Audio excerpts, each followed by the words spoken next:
So we're here with 5 dynamic speakers, 5 different messages, which is really cool. Because if you didn't like me, you got 4 other people. And if you did like me, well, you got 4 more other people to love. So what is a Rainmaker? What is a Rainmaker to you? Why is it important to you? And how do you become one? You could have chosen not to be here. You could have found a reason not to be here. You could have been one of the many that looked at it and said, oh my gosh, there's a cost to this event. But you're here. And the reason why you're here is you want to be different. You want to do something different. So what does that mean to you? What does that mean as a Rainmaker? So today, in a TED Talk forum, if you've not been familiar with a TED Talk forum is having 5 dynamic speakers, banging out 35 to 45 minutes, having great networking sessions, and telling stories. Stories sell, facts tell. Most people lead with facts, but after the facts are listened to, there's nothing left. So becoming a great storyteller makes you a great Rainmaker. I'm going to start today with just some frightening statistics. 1/3 of high school graduates in the United States never read another book after high school. It gets worse when you go to college. 42% of college graduates never read another book after college. 80% of U.S. families did not purchase or read a book in the last 12 months. And 70% have not stepped into a bookstore in 5 years. As he said, my name is Stacy Alcorn. I'm 40 years old. It was a book that saved my life. I'm not a doctor.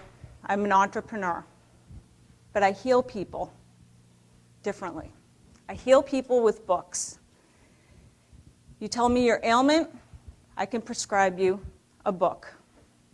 I can see this is a high-energy group, so how about just as a way to get warmed up a little bit, how about you turn to the person next to you and give a high five and say, ow! Can I get one? Can I get one? Can I get one? Can I get one? Ow! Okay. Good man. You get one too. Ow! All right, so when it comes to asking, by the way, for an audience to give high fives, there are always 2 kinds of people. They're the kinds of people who are like, too early, 10 a.m., not ready to give high fives.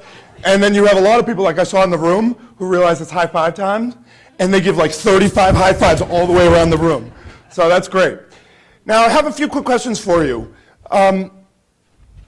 Who here, by show of hands, who here would like to make more money while working fewer hours in the day? Just curious. Okay, good. All right. How about this? This may be a little bit more controversial, but how about finding more of those great prospects, those great clients, those people who are singing your praises to the heaven? Yes. Finding more of those people. Hold on. You get a high five though, Nancy. All right. Finding more of those people. So that way, next time you run into a prospect who you know is going to be a pain in the you-know-where, you can just say, you know what, don't think this is a fit. I'd rather focus my time on the folks that I want to be with. Who would like to be able to do that? All right, great. I'm going to talk about just one thing this afternoon, and that's about not asking for permission.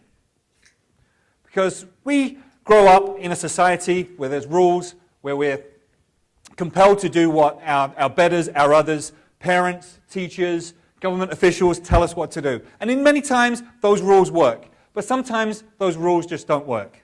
When I'm driving in the car, the light goes red, I stop. I don't take my chances. But I look at this and I say, who put this together?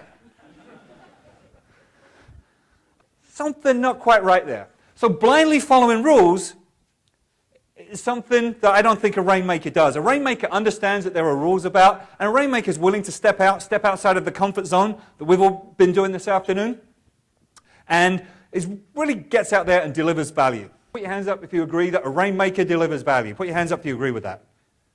Absolutely. Okay? That's the reason people pay you, is because you deliver value. But you can't be delivering value if you're sitting back and waiting for permission. And that's what you begin to do when you compromise yourself, when you don't really follow your heart, be true to yourself, and get out there and deliver value and make a contribution. Because everybody here in this room has a contribution to make. I'm going to share from a spiritual point of view. And by the way, when I say that, I want you to know that money is spiritual. In fact, you might see on a dollar bill that it says, "In God we trust." I think you could put there, in good we trust, when in gold we trust. Because you can do incredible things with money. You can beautify the planet. You can help people who are in need. You can educate the illiterate. You can also improve your lifestyle. Most people don't feel worthy. And when you don't feel worthy, I want you to listen to the first part of that. I am marvelously made and destined to win at whatever I set my mind to. And if I don't feel worthy, I set my mind to less than the best. And I shall grant that unto myself. I shall give myself permission. And the entire universe will cooperate with me. The entire universe will cooperate with whatever I set my mind to. Don't tell it.